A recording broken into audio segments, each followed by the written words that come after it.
En la antigua Grecia, el rapto ritual surgió como una de las maneras más honrosas para contraer matrimonio. Sin embargo, el estallido de la guerra extendió su práctica a otros fines, como la esclavitud y el comercio sexual, lo que definió su categoría de crimen. La evolución del secuestro a través de la historia es el tema que vamos a abordar en este capítulo del origen del delito.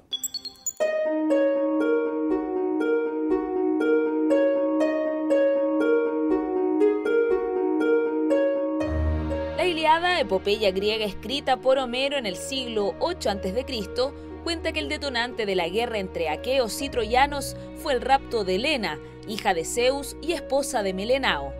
Paris, príncipe de Troya, viajó a Esparta donde estaba la bella Helena, se enamoró y la raptó, provocando la mítica guerra.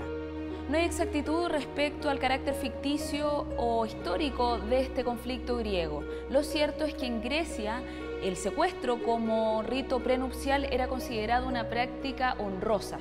Sin embargo, si perseguía otros fines como amedrentar o causar daño a las víctimas, era sancionado con multas, tal como lo estipulan las leyes de Gortina. El año 78 a.C., el historiador romano Plutarco documentó el anecdótico secuestro de Julio César mientras viajaba en un barco mercante. Los piratas que lo capturaron pidieron 20 talentos por su rescate, una suma tan baja a juicio del emperador que apenas fue liberado ordenó matarlos.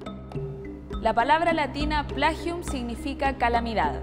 Este vocablo derivó en crimen plagium para conceptualizar el secuestro en Roma. Por eso, cuando se expandieron las guerras, la ley romana fijó 3 formas de este delito. Una civil, que consistía en retener a una persona para obtener dinero a cambio. Otra político-militar, que básicamente tenía como fin el alistar a los prisioneros de guerra en un ejército contrario. Y una forma literaria, que consistía en apoderarse de la obra artística de otra persona para causarle un perjuicio económico. Eso es lo que hoy se conoce como delito de plagio. La lucha entre reinos de la Edad Media volvió común que los soldados se convirtieran en esclavos o prisioneros secuestrados por los ejércitos enemigos. El año 1193, el rey Ricardo Corazón de León fue secuestrado cuando regresaba de luchar en las cruzadas. El precio de su rescate ascendió a unos 20 millones de euros actuales. A lo largo de los años, los castigos para los secuestradores tuvieron 2 ejes comunes: multas o pena de muerte. La capacidad monetaria y el estatus de hombre libre o esclavo eran determinantes para decidir la sanción que recibiría. El secuestro, sin embargo, también existió como un símbolo importante para otro tipo de ceremonias. Antaño, en las primeras civilizaciones existían, por ejemplo, ritos que se sustraía a la novia previa al matrimonio como un rito. Pero ahí no era un secuestro, sino más bien era un rito culturalmente aceptado y además se contaba con el consentimiento de la víctima. Por ende, no existía delito propiamente tal. El Código Español reafirmó la existencia de una condición para calificar este delito. Es decir, existe cuando se exige algo a cambio para liberar al rehén.